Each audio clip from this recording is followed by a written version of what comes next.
मेरा सवाल ये है मनोज जी कि आप देश और दुनिया सब जगह जाते हैं, दुनिया में भाषण देने, कैंपेन करने, गाना गाने, आप राजनीतिक प्रचार पूरे देश में करते हैं भारतीय जनता पार्टी की तरफ से। जब बंगाल गए आप प्रचार करने तो क्या क्या सुनाई पड़ता है वहां लोगों से? क्या सुनाई पड़ता है? कुछ एहतियात बरतने को कहा जाता है, ऐसा मत बोलिएगा, ऐसा मत करिएगा, खतरनाक जगह, क्या कहा जाता है बंगाल के बारे में पॉलिटिकल कैंपेन के मामले में? दीपक भाई, बहुत अच्छा सवाल है आपका, क्योंकि मेरा बंगाल से बहुत पुराना रिश्ता है।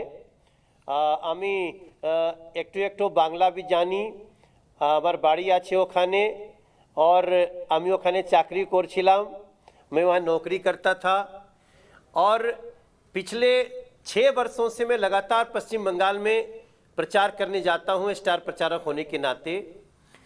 कल का पश्चिम बंगाल का हर जगह से आवाज़ उठता था कि भाई हमको वोट नहीं डालने दिया जाता, वोट डालने में गुंडागर्दी होती है।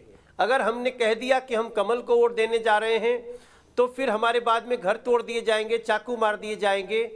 इसलिए हम लोग डर के मारे भी जो जाते हैं तो हम लोग जो यहाँ पे जो हवा होती है उन्हीं को वोट देते हैं, और उसी के नाते कभी सीपीएम कभी टीएमसी हुआ।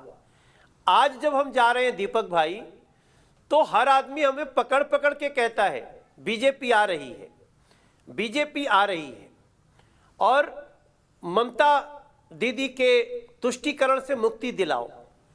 और हर तरफ जहां जाइए ना लोग मुस्कुरा के कहते हैं जय श्री राम। अभी तो एक नया नारा सुन लिया कि हरे कृष्ण हरे हरे, हरे राम हरे हरे, और बीजेपी घोरे घोरे। अब जितना मैं पश्चिम बंगाल को जानता हूं, उस नाते ये इशारे हमारे लिए बहुत हैं। और यहां तक कि जो अभिनय की दुनिया के लोग हैं, जो लोग कल तक बिल्कुल भारतीय जनता पार्टी के बारे में नहीं सोचते थे, वो भी सोचने लगे नहीं আবার বিজেপি আসবে, আবার বিজেপি আসবে, অমিত শাহকে বলে দেবেন আবার बीजेपी আসবে, जेपी नड्डा जी के बोले देवें, मोदी जी के बोले देवें।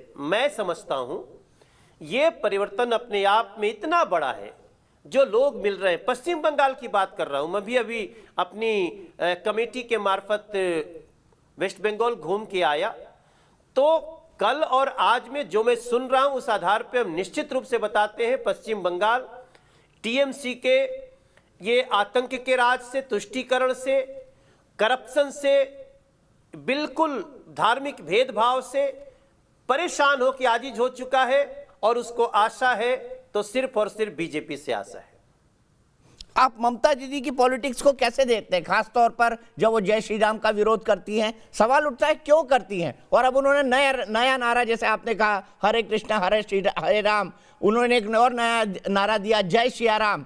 तो क्या काउंटर पॉलिटिक्स करना चाहती हो भारतीय जनता पार्टी के इन सबसे माध्यम से? दीपक भाई, मैं आपको बड़ी विनम्रता से बताता हूं कि इस समय ममता दीदी वो अपने खुद के औरा में ऐसी डूबी हुई हैं, उनको पता ही नहीं है कि पश्चिम बंगाल उनके हाथ से निकल चुका है। उनके कारण मां परेशान है, माटी परेशान है, मानुष परेशान है, और दर्द में बिलबिला रहा है भैया। और ये भाव एक एक व्यक्ति के अंदर चला गया है। तानाशाही ममता दीदी का जो एक समय था जब उनको कहा जाता था कि ये आम लोगों की नेता है, आज लोग कहते हैं ये सिर्फ और सिर्फ तानाशाह है। मैं एक टैक्सी में एक दिन घूम रहा था, मैं ममता दीदी के घर के बगल से गुजरा, ड्राइवर मुझे बोलता है कि एखाने सोबे बाड़ी ओखान भतीजा किने लिए छेन, माने इधर के सारे घर जो है वो उनके भतीजे ने खरीद लिया है। वो चप्पल पहनती है लेकिन चप्पल पहनने वालों का दर्द उसमें नहीं है, वो सिर्फ बिजनेस में लगी है।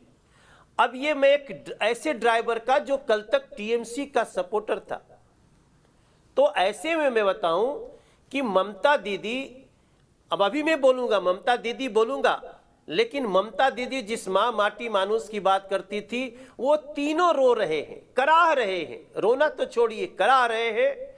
और ममता दीदी की जो पॉलिटिक्स है उनको एक ऐसे कुछ लोग मिल करके ऐसी कोठरी में डाल दिए हैं जहां वो कुछ भी नहीं देख रही हैं। पश्चिम बंगाल उनको हटाने का निर्णय ले चुका है। ये मैं आपको पश्चिम बंगाल के लोगों से मिलने, वहां जाने, वहां के बातचीत से निष्कर्ष निकाल के दे रहा हूं दीपक भाई। लेकिन ममता बनर्जी तो कहती है कि लोकसभा चुनाव की बात अलग है, विधानसभा चुनाव तो विधानसभा के हैं, मैं नेता हूं, मुझे वोट पड़ेगा। और पिछली बार भी गलती से बीजेपी इसलिए जीत गई क्योंकि सीपीएम ने अपने पूरे वोट बीजेपी को ट्रांसफर करा दिए। इसको हकीकत के तौर पर देखते हैं, इसीलिए 18 सीटें आई लोकसभा में भारतीय जनता पार्टी की। यह दावा था एक बड़े मंच पर ममता बनर्जी का। जो लोग पश्चिम बंगाल के इतिहास से वाकिफ हैं उनको जानना चाहिए कि चाहे लोकसभा हो, विधानसभा हो, पश्चिम बंगाल की जनता जिधर जाती है पूरे तौर पे जाती है। आप पहले का देख लीजिए, सीपीएम का समय होगा, कांग्रेस का समय होगा, अब टीएमसी का समय था, लेकिन सब कुछ था। आज आप सोचिए ना, इस देश के कोई किसान नेता या कोई भी नेता ये नहीं कह रहा है कि पश्चिम बंगाल में किसानों को 6,000 रुपया क्यों नहीं मिल रहा है। आज कोई भी क्यों नहीं कह रहा है कि अम्फान का 3600-3500 करोड़ रुपया कहां गया। वास्तविकता यह है कि पश्चिम बंगाल विचार में आता है तो पूरी तरह आता है। वो जब से उसको नरेंद्र मोदी पे विश्वास हुआ है, अब उसको पूर्णतया विश्वास हो गया है। गरीबों को विश्वास हुआ है, सभी धर्मों के लोगों को विश्वास हुआ है। सबका साथ, सबका विकास और सबका विश्वास, ये पश्चिम बंगाल में सर चढ़ के बोल रहा है दीपक भाई। मैंने बहुत सारे कम्युनिटी के साथ बात की है। अब लोगों को तानाशाही नहीं चाहिए, लोगों को डेवलपमेंट चाहिए, और डेवलपमेंट में करप्शन का कहीं नहीं, कटमनी का कहीं नाम नहीं होना चाहिए। और मेरे पास तो वो शब्द नहीं है, मैं तो बड़ी विनम्रता से अपनी बात रखने के लिए जाना जाता हूं। जिस प्रकार से इन लोगों ने पुलिस का दुरुपयोग किया है, पुलिस के लोग भी रो रो के डंडे चलाए हैं, रो रो के उन्होंने आंखें बंद की हैं बड़े बड़े अपराधियों के खिलाफ कार्रवाई करने से रोके जाने पर। हम बहुत सारे ऐसे लोगों से भी संपर्क में हैं जो इंतजार कर रहे हैं बस इस बार वोटिंग आए और इस बड़ी जो पश्चिम बंगाल की दुर्दशा की सबसे कारण है टीएमसी, उसको हटा दिया जाए। ये मैं अपने अनुभवों से आपको बता रहा हूं, जो लगातार संपर्क में हूं पश्चिम बंगाल से। लेकिन लगातार राजनीतिक हिंसा हो रही है, कुछ लोग ऐसे भी होंगे जो डरेंगे और डरने के बाद विचारों में परिवर्तन हो जाता है, वोट डालने के पैटर्न में परिवर्तन हो जाता है। क्या आपको लगता है ये चुनाव फ्री एंड फेयर हो पाएंगे अगर ममता बनर्जी का शासन रहा तो, या वहां राष्ट्रपति शासन क्यों न लगा दिया जाए?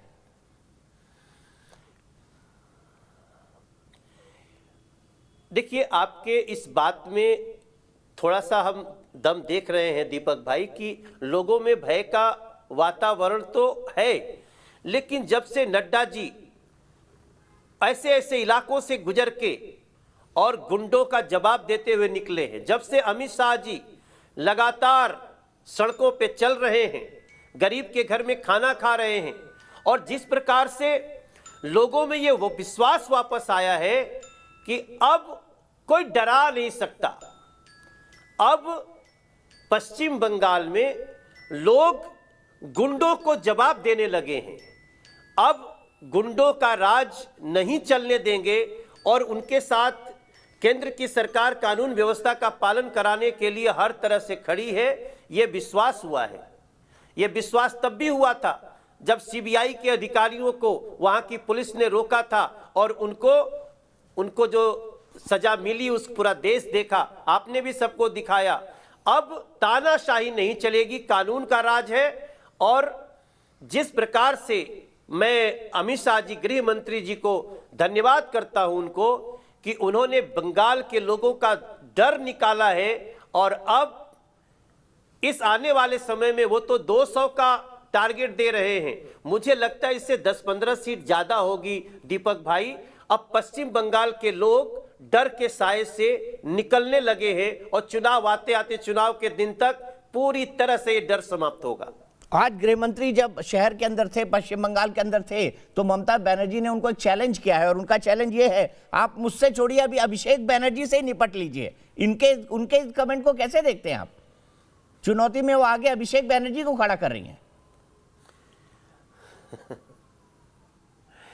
देखिए, ममता दीदी, ममता बनर्जी जी, वो जान चुकी हैं कि अब खेल समाप्त है। वो तब भी आप देख सकते हैं जब वो कई इंटरव्यू में बैठ रही हैं, जिस दिन उनके मुंह से जय सियाराम निकला, मुझे मालदा के उस बेटी की वो रेप और उसकी हत्या की घटनाएं याद आ रही थी। जिस दिन उनके मुंह से जय सियाराम निकला, उनके चेहरे के भाव को मैं देख रहा था। दीपक भाई साहब, दीपक जी, आपने तो बहुत लंबी एक समय श्रृंखला देखी है मीडिया में काम करते हुए। इस समय जो चिड़चिड़ापन है, जो ममता दीदी का बौखलापन है, एक ऐसा व्यक्ति जो भ्रष्टाचार का पर्याय बना हुआ है, वो जो अपने भतीजे का नाम थोड़ा सा मुझे अभी, अभिषेक, वो जो भ्रष्टाचार का पर्याय बना हुआ है, उसको आगे करने का मतलब ये है कि ममता दीदी ये मान चुकी है कि अब मेरा समय समाप्त हो गया है और पश्चिम बंगाल की जनता अब मां माटी मानुष की रक्षा के लिए भारतीय जनता पार्टी की तरफ रुख कर चुकी है। ठीक है, बहुत बहुत शुक्रिया आपका, बहुत शुक्रिया आपका मनोज तिवारी जी, हमसे जुड़ने के लिए और अपने इनसाइट शेयर करने के लिए।